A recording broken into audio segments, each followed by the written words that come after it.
নমস্কার, দেখছেন নিউজ 18 বাংলা। আপনাদের সঙ্গে রয়েছি আমি পায়েল। শুরু করছি আমার বাংলা। আজ মধ্যরাত থেকেই পুণ্যস্নান। গঙ্গাসাগরে ভিড় জমাচ্ছেন লক্ষ লক্ষ পুণ্যার্থী। 25-30 লক্ষ পুণ্যার্থীর ভিড় হবে বলেই আশা। পুণ্যার্থীদের জন্য কড়া নিরাপত্তা প্রশাসনের। অত্যাধুনিক কন্ট্রোল রুম থেকে নজরদারি চালানো হবে। 800 সিসি ক্যামেরা, 50 এলইডি স্ক্রিন, 24 ঘন্টা নজরদারিতে 120 জন আধিকারিক থাকছেন। মেলা চত্বরে 400টি শৌচালয়। জলপথে নজরদারিতে 30টি ভেসেল। দুর্ঘটনায় পড়লে 5 লক্ষের স্বাস্থ্য বীমা।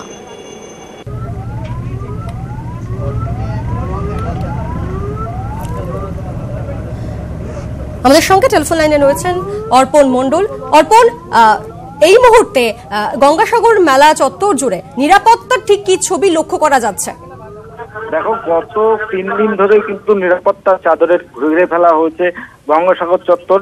গঙ্গাসাগর থেকে শুরু করে যেখান থেকে ভেসেল পরিষেবা চলছে, লট 8, কচুবেড়িয়া এবং নামখানা, সেখানেও কিন্তু নিরাপত্তার চাদরে ঘেরা রয়েছে এবং সেখানে সমস্ত 24 ঘন্টায় কিন্তু আধিকারিক, পুলিশ আধিকারিক থেকে শুরু করে স্বেচ্ছাসেবী সংগঠন, কেউ অসুস্থ হলে সঙ্গে সঙ্গে তাকে অ্যাম্বুলেন্সে করে ডাক্তারখানা, স্থানীয় যে হাসপাতাল রয়েছে সেখানে পাঠানো।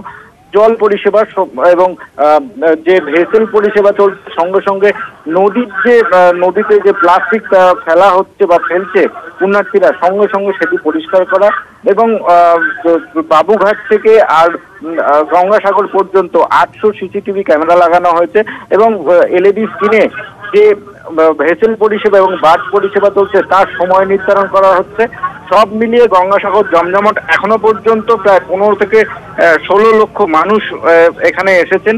তার মধ্যেই সকালে একটা খবর পাওয়া যায় যে নামখানা 1 নম্বর বাস স্ট্যান্ডের মধ্যপ্রদেশ থেকে আসা সিঙ্গার রানী, তার বয়স 52, তিনি কিন্তু শারীরিক অসুস্থতা প্রথমে বোধ করেন। সঙ্গে সঙ্গে স্থানীয় নার্সিংহোমে খবর দেওয়া হয়, সেখান থেকে অ্যাম্বুলেন্স এসে তাকে উদ্ধার করে নিয়ে যায়, কিন্তু চিকিৎসকরা তাকে মৃত বলে ঘোষণা করে। প্রাথমিক অনুমান চিকিৎসকদের যে অসুস্থতার কারণেই তার মৃত্যু হয়েছে।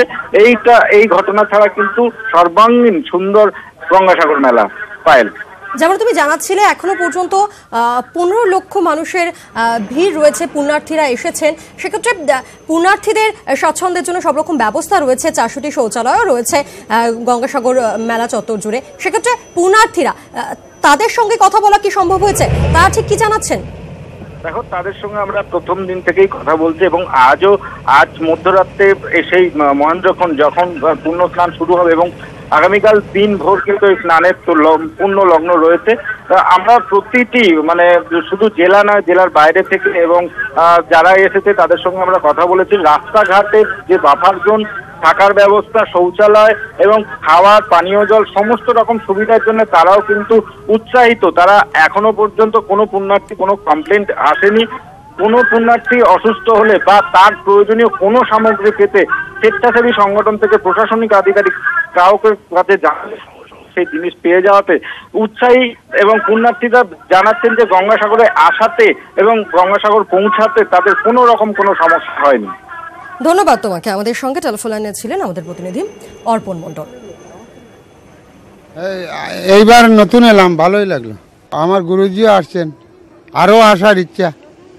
यहाँ का जो सेवा वाला आश्रम है वो अच्छा है, यहाँ का रहन सहन हमको अच्छा लगा है, यहाँ की सुरक्षा सबसे अच्छी है।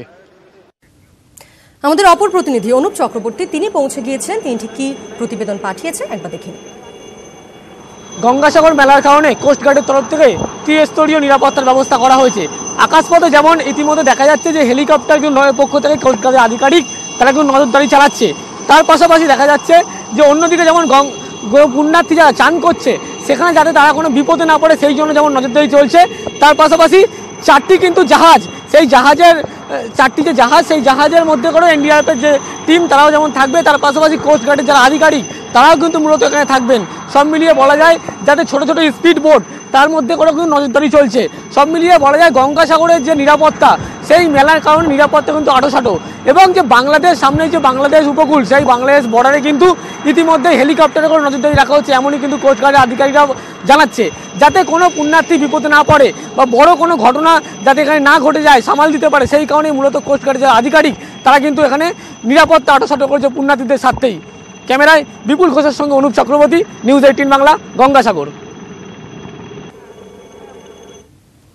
ভক্তি ভেসে যায় সাগরের জলে, সাগরে এখন মেলা, গঙ্গাসাগর ভাসছে মিলন মেলায়। जो पास तेरे वही तेरा, बाकी सब मोह का फेरा। এ যেন সাগরে সমুদ্র, গঙ্গা সাগরে যেন জনসমুদ্র। সকালটা সবে সূর্যের মুখ দেখেছে, তখন থেকেই সাগরে ডুব।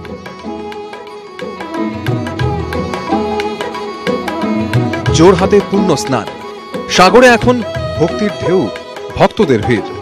সাগরের পার্বে সময় বয়ে যায়, সাগরের সময় এখন সেলফিতে বন্দী।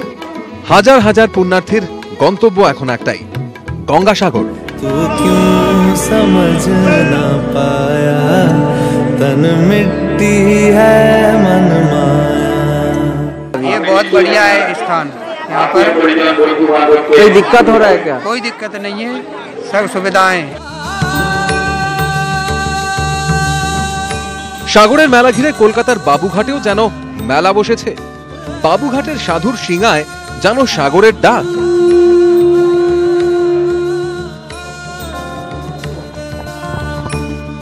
দেশের বিভিন্ন প্রান্ত থেকে আসা নাগা সন্ন্যাসীদের সমাগমে রীতিমতো মিলন মেলায় পরিণত হয়েছে গঙ্গাসাগর।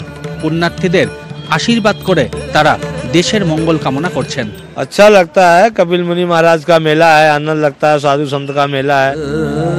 শীতের গঙ্গাসাগরে এখন উষ্ণতা, মিলন মেলার উষ্ণতা। গঙ্গাসাগর এখন যেন পুণ্যার্থীদের ভিড়ের সাগর। मेरा कर्म तू ही जाने, क्या बुरा है क्या भला। ক্যামেরায় অসিত দাসের সঙ্গে ভেঙ্কটেশ্বর লাহিড়ী, শুভজিৎ দাস ও অর্পণ মণ্ডল, নিউজ 18 বাংলা।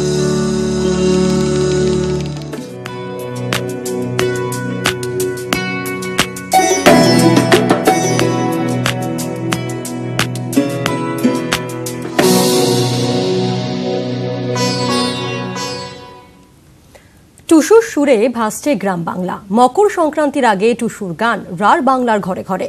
পৌষ সংক্রান্তির আগের দিন টুসু উৎসবে মেতে উঠেছে বাঁকুড়া, পুরুলিয়া, বীরভূম, ঝাড়গ্রামের মতো রাঢ় বাংলার জেলাগুলি। এই মুহূর্তে বাঁকুড়া জেলার ছবি। টুসু উৎসবে মেতে উঠেছেন বাঁকুড়ার বাসিন্দারা।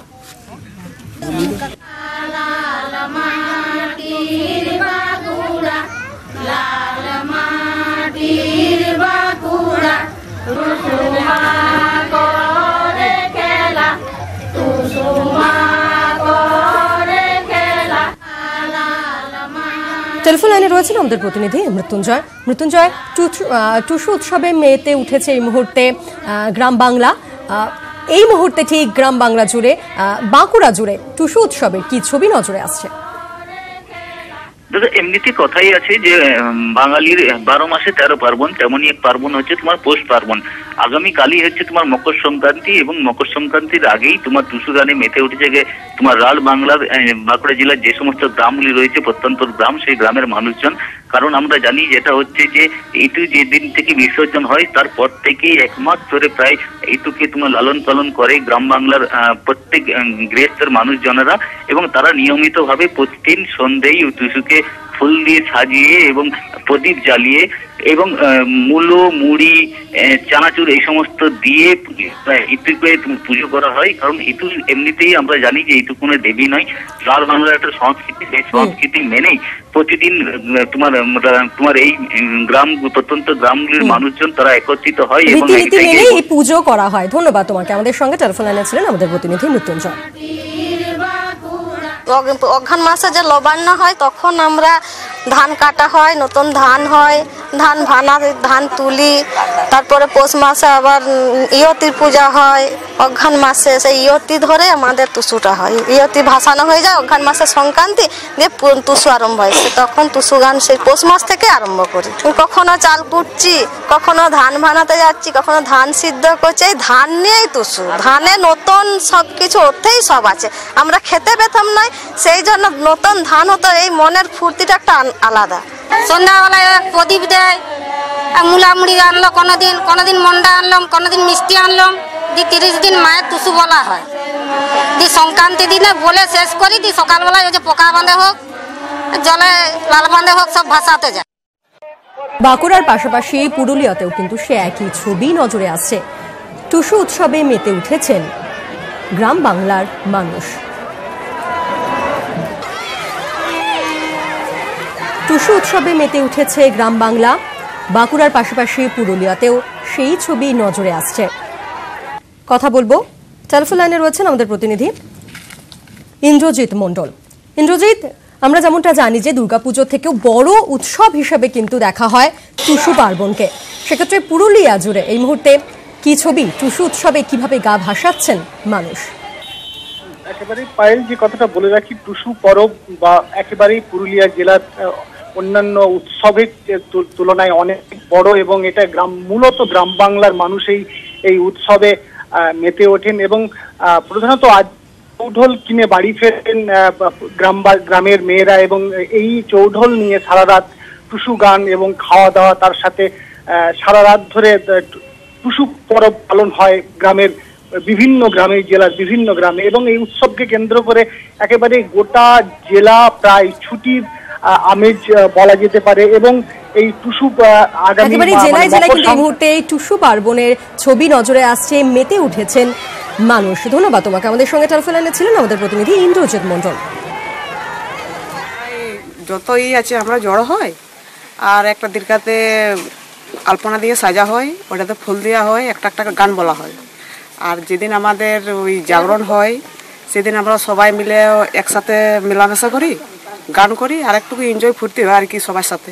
চৌডলটা একটি একটি ফুল দিয়ে 15 দিনে করে মিঠা, চাল ভাজা, পিঠা, প্রসাদ দিই, একটি একটি ফুল নিতে দিই, একটি একটি গান বলি। তারপরে এটা আমরা পরের দিনে পিঠা, খই, যা কিছু দিবার ফুলের মালা দিয়ে জাগরণ আছে, রাতে জাগরণ করতে হয়। টুসুর সুরে ভাসছে গ্রাম বাংলা, একদিকে বাঁকুড়া এবং একদিকে পুরুলিয়ার ছবি দেখতে পাচ্ছেন আপনারা। দুর্গাপুজো থেকেও বড় পার্বণ অবশ্যই বাঁকুড়া, পুরুলিয়া এবং গ্রাম বাংলার কাছে টুসু পার্বণ এবং সেই টুসুর সুরে ভাসছে গ্রাম বাংলা এই মুহূর্তে।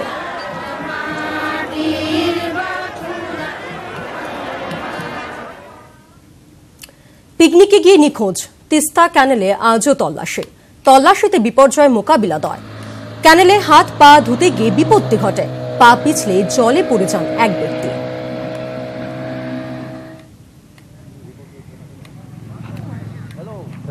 পিকনিকে গিয়ে নিখোঁজ হয়ে যান এক ব্যক্তি। তিস্তা ক্যানেলে আজও তল্লাশি জারি রয়েছে। তল্লাশিতে বিপর্যয় মোকাবিলা দল। যেমনটা জানা যাচ্ছে, ক্যানেলে হাত পা ধুতে গিয়েই বিপত্তি ঘটে, পা পিছলে জলে পড়ে যান এক ব্যক্তি। তার খোঁজে আজও তল্লাশি জারি রয়েছে। বিপর্যয় মোকাবিলা দল তল্লাশিতে নেমেছে। তিস্তা ক্যানেলে আজও তল্লাশি চলছে। পিকনিকে গিয়েই নিখোঁজ হয়ে যান এক ব্যক্তি। হাত পা ধুতে গিয়েই ঘটে বিপত্তি, পা পিছলে জলে পড়ে যান ব্যক্তি।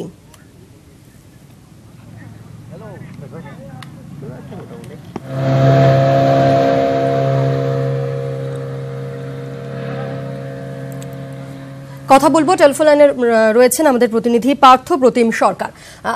তল্লাশি অভিযান চলছে এই মুহূর্তে, তল্লাশি অভিযান চালু হয়ে গিয়েছে, কি খবর রয়েছে বিষয়?